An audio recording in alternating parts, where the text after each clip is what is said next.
One of the issues that we said was about having a national party devoid of tribalism, devoid of tribes, devoid of regions and things like that. And it has given us a strong sense of belonging in Parliament, where we have members of Parliament from the UDA party, from across the country.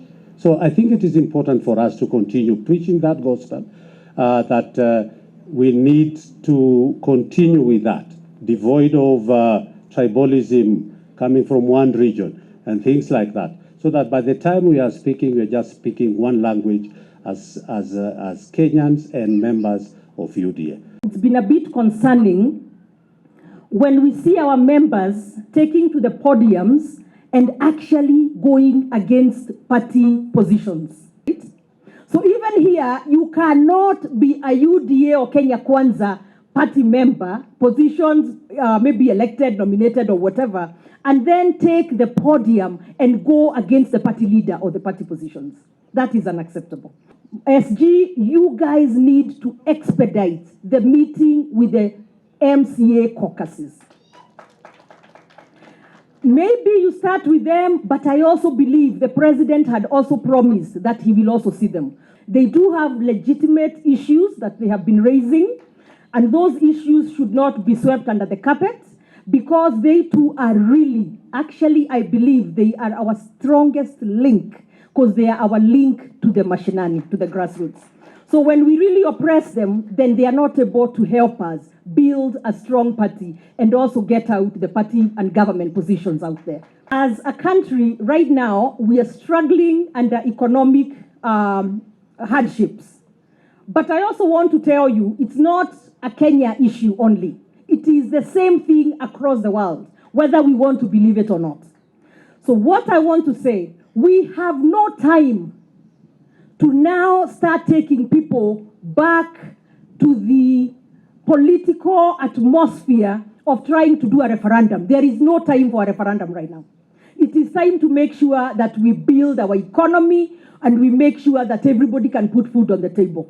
So as far as I'm concerned as well, I disagree. I know the National Dialogue Team Committee did not necessarily say we go to a referendum. It is something that the opposition group has since been chanting about, and I believe it should not be entertained.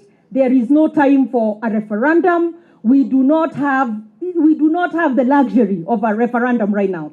If they want a referendum, let them put it together with the elections of 2027 and let those questions be answered then. The same way we said no to BBI is the same way we are saying no to any referendum.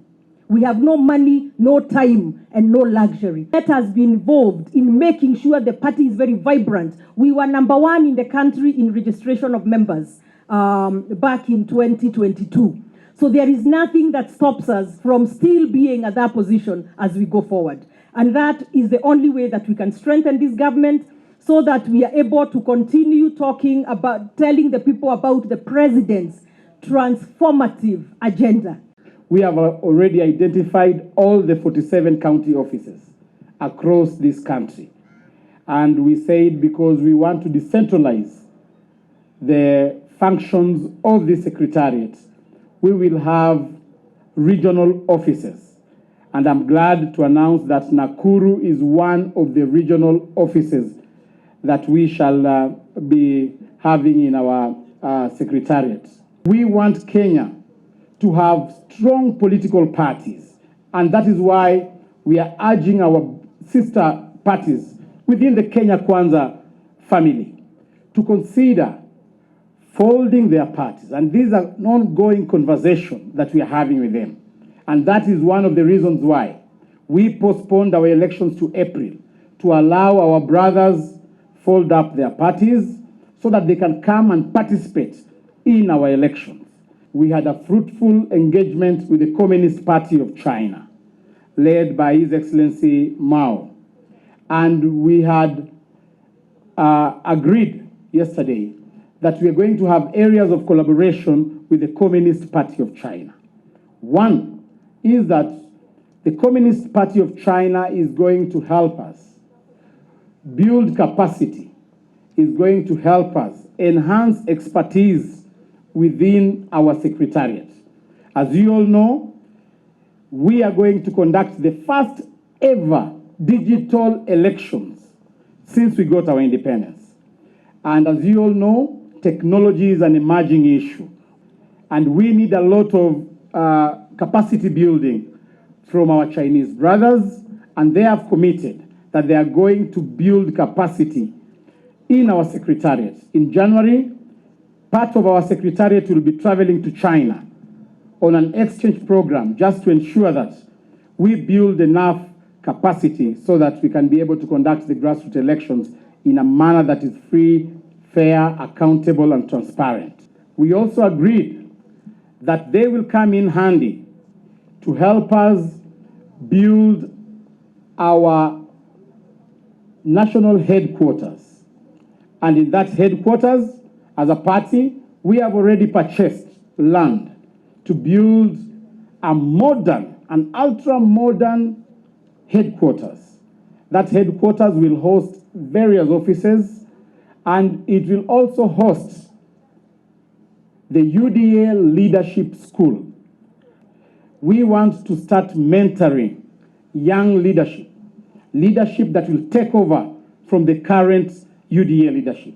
We want UDA party to be a party that is going to outlive the current leadership.